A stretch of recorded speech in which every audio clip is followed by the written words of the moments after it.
Assalamualaikum warahmatullahi wabarakatuh. Hari ini kita akan membahas soal 1-10 kemarin.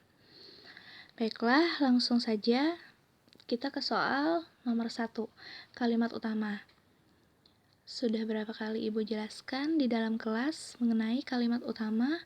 Kalimat utama itu terdiri dari 3. Ada di A, B, C. A awal, B belakang, C campuran.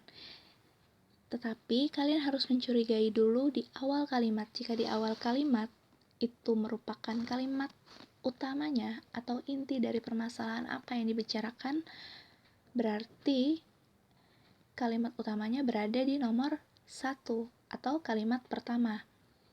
Coba kalian lihat pada kalimat nomor 1. Untuk memantau adanya tsunami yang disebabkan oleh Gunung Anak Krakatau, BMKG sudah memasang alat berupa sensor pemantau gelombang dan iklim. Jadi di sini mengenai pemasangan alat berupa sensor. Nah, sedangkan kalimat nomor 2, sensor tersebut dipasang. Nah, jika kalian sudah membaca separuh kalimat saja, di nomor 2 itu sudah jelas terlihat bahwa kalimat kedua itu menjelaskan dari kalimat yang pertama. Jadi, kalimat kedua itu merupakan kalimat penjelas, sedangkan kalimat pertama itu merupakan kalimat utamanya. Jadi, jawaban yang paling tepat nomor 1 itu adalah A.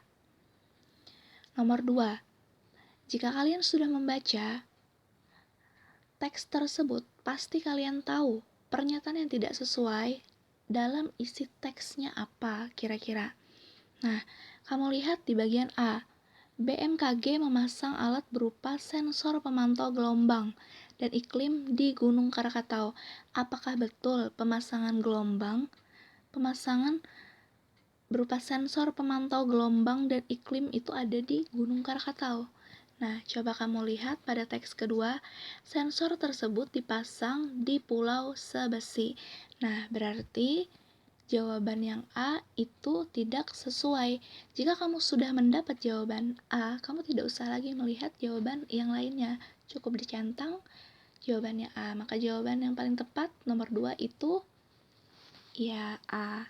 Nomor 3, makna kata fluktuasi.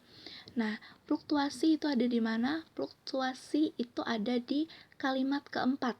Coba kamu lihat, jika ada gelombang yang mengalami fluktuasi, makanya Ibu sarankan kepada kamu untuk mendownload aplikasi KBBI 5 di Play Store kalian. Nah, di sana kamu dapat membuka apa itu fluktuasi. Jadi, fluktuasi itu merupakan B. Gejala yang menunjukkan turun naiknya sesuatu. Jadi nomor 3 itu adalah jawabannya B. Nomor 4, ide pokok paragraf. Nah, ide pokoknya apa? Kamu baca dulu teksnya. Teksnya, kalimat pertama, ingat, kamu baca paling awal dulu di kalimat pertama, kamu lihat, kamu perhatikan. Kalimat pertama itu biasanya menggambarkan sesuatu tentang teks tersebut, penggambaran awal atau pembukanya. Jadi kamu sangat penting membaca kalimat pertama. Tapi jangan lupa baca juga kalimat yang lainnya. Nomor 1, berdasarkan jajak pendapat yang dilakukan oleh CNN pada 2017, rendang terpilih menjadi makanan terenak nomor 1 di dunia. Kamu baca lagi yang kedua, sebelum meraih nomor 1, rendang pernah berada di posisi ke-11. Nah, 1 dan 2 itu cukup untuk mewakili. Coba kamu lihat ide pokok. Nomor 3, rendang juga kalimatnya. Kemudian nomor 4 berupa kata rendang juga yang dibahas. Nomor 5 baru membahas makanan terenak kedua adalah nasi goreng. Oke, tidak mungkin kan nasi goreng yang tiba-tiba di nomor 5 itu menjadi ide pokok. Jadi ide pokok itu idenya yang akan dituliskan oleh si penulis itu tentang apa. Kamu lihat di kamu lihat di kalimat pertama. Rendang terpilih menjadi makanan terenak nomor 1 di dunia. Kemudian pada kalimat kedua kamu baca lagi. Sebelum meraih nomor 1, nah ini kan berupa Kalimat pertama itu menjelaskan tentang rendang, makanan nomor 1. Kemudian nomor 2 dijelaskannya kembali sebelum meraih nomor 1. Nah, itu sudah menggambarkan mengenai ide pokoknya. Jadi kira-kira apa? Jawabannya nomor 4 itu adalah C. Rendang terpilih menjadi makanan terenak nomor 1 di dunia. Nomor 5. Kalimat utama paragraf tersebut ditandai dengan nomor. Nah, ingat, sama seperti soal nomor 1 tadi. Kalimat utama itu berada di A, B, C. Nah, awal, belakang, dan campuran. Sedangkan nomor 5 ini tentang apa kira-kira? Kalimat pertamanya tentang menjadi makanan nomor 1. Kalimat kedua itu kan menjelaskan tentang juara kan. Kalimat keduanya juga menjelaskan tentang sebelum meraih posisi nomor 1, rendang pernah menjadi posisi ke-11. Itu kan mengenai peringkat juga atau posisi juga. Jadi jawabannya nomor 5 itu, kalau kamu hilangkan nomor 1 itu kira-kira sebelum meraih nomor 1, rendang pernah ada di posisi ke-11. Itu menurut pendapat siapa? Kalau kamu hilangkan kan tidak bisa. Siapa yang meraih pendapat? Tidak bisa kan? Makanya jawaban yang paling tepat kalimat utama itu ada di paragraf pertama. Yang memberi pendapatnya adalah CNN. Jadi CNN itu tidak bisa dihilangkan. Sedangkan kalimat kedua, jika kamu hilangkan itu tidak berpengaruh. Ya. Oke, nomor 5 jawabannya A. Kemudian nomor 6 sampai nomor 8. Kita lihat, ini mengenai sampah. Soalnya tentang apa? Nah, kita lihat soalnya ya. Nah, soalnya mengenai simpulan paragraf pertama tersebut. Paragraf pertama, kamu ingat ya, paragraf pertama. Nah, jawabannya A. Membakar sampah dilarang karena merugikan kesehatan. B. Membakar sampah masih dilakukan meski telah dilarang. C. Sosialisasi larangan bakar sampah tidak ada. D. Membakar sampah merugikan lingkungan. Nah, kita lihat lagi teksnya, nomor 6. Nah, teksnya. Ingat, paragraf pertama. Kamu lihat simpulannya. Nah, jika kamu mengambil simpulan itu, jawabannya itu A. Ayo, A tadi mengenai pilihan jawabannya ada kata lingkungan, kalau tidak salah.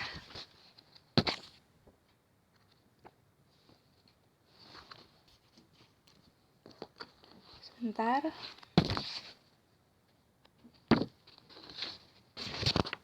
Nah, iya. Simpulannya ada membakar. Oh, salah. Simpulan nomor 6 itu pilihan jawabannya yang A tadi, membakar sampah dilarang karena merugikan kesehatan. Nah, memang merugikan kesehatan, tetapi kenapa jawabannya bukan A? Kamu lihat. Selain merugikan kesehatan, nah, coba lihat, membakar sampah tidak hanya merugikan lingkungan, tetapi juga kesehatan. Jadi di samping kesehatan juga merugikan lingkungan.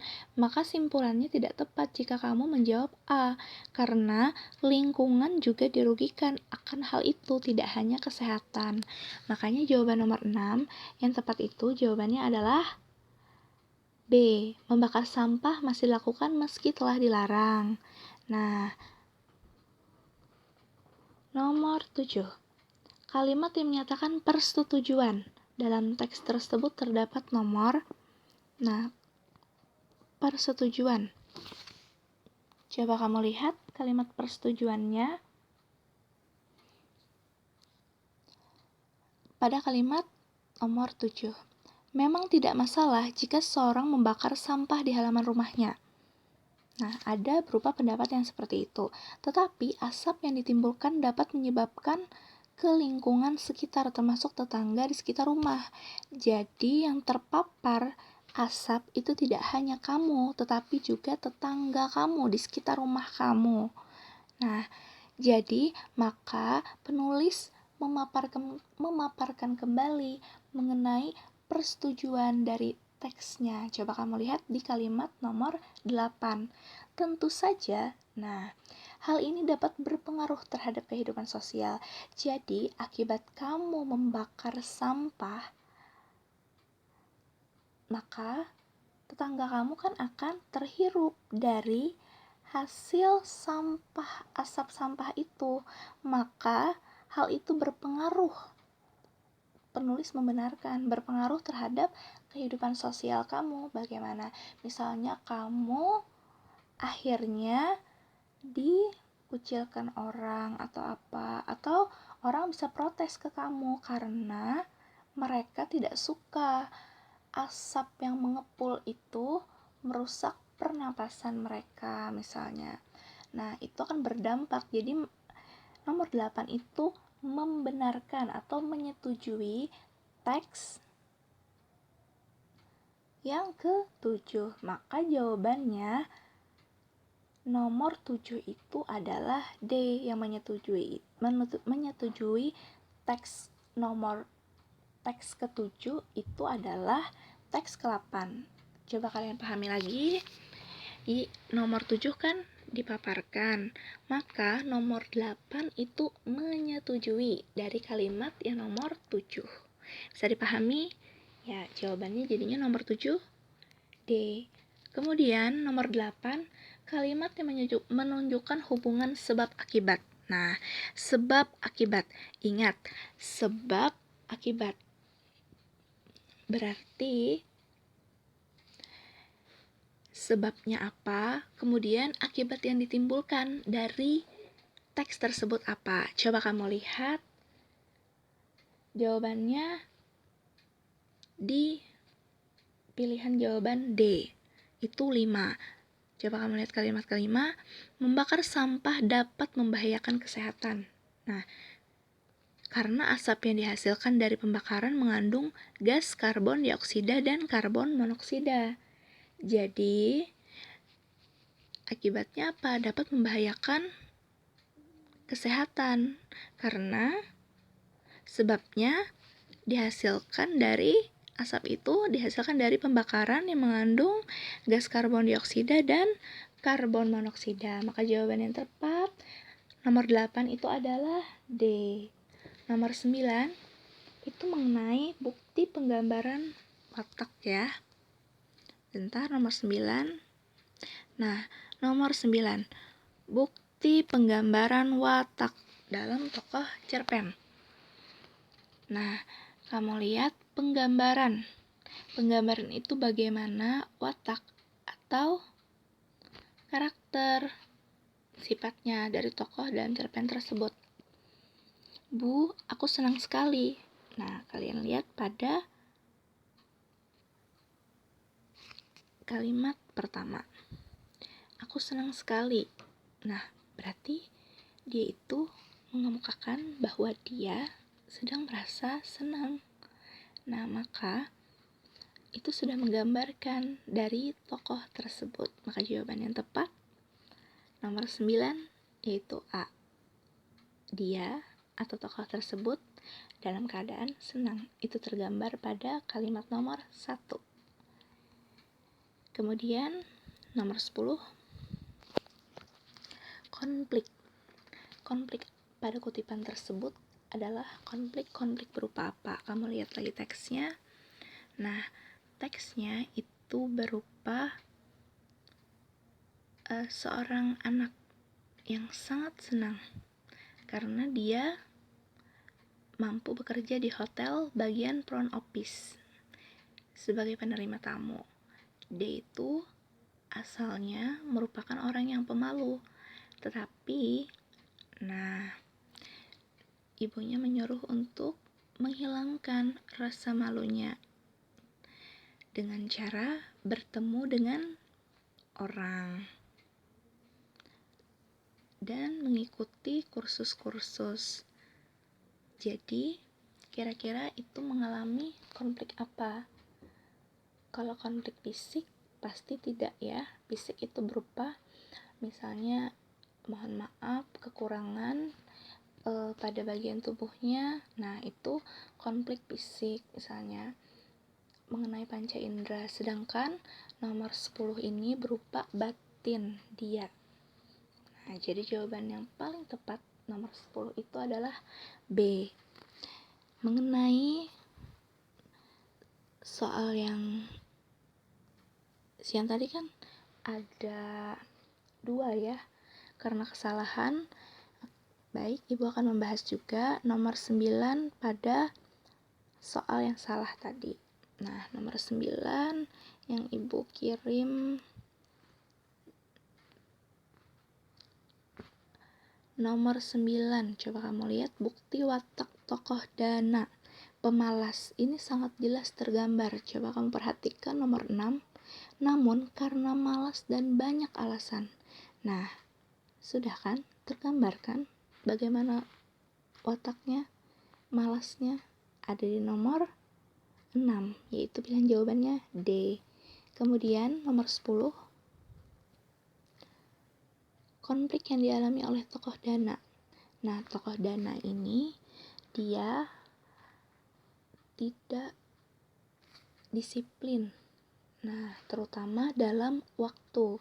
Hal itu menyebabkan pekerjaannya ditundanya, menyebabkan dia akhirnya kelabakan. Nah, konflik atau peristiwa apa yang terjadi? Peristiwa itu nomor 10 yang paling tepat jawabannya adalah A. Menyelesaikan pekerjaan terlalu dekat dengan target. Hal itu menyebabkan dia sering marah-marah terhadap orang sekitarnya. Nah, itu dulu penjelasan dari Ibu. Semoga dapat dipahami. Kalau kalian tidak paham, silakan tanyakan kepada Ibu. Terima kasih atas perhatiannya. Assalamualaikum warahmatullahi wabarakatuh.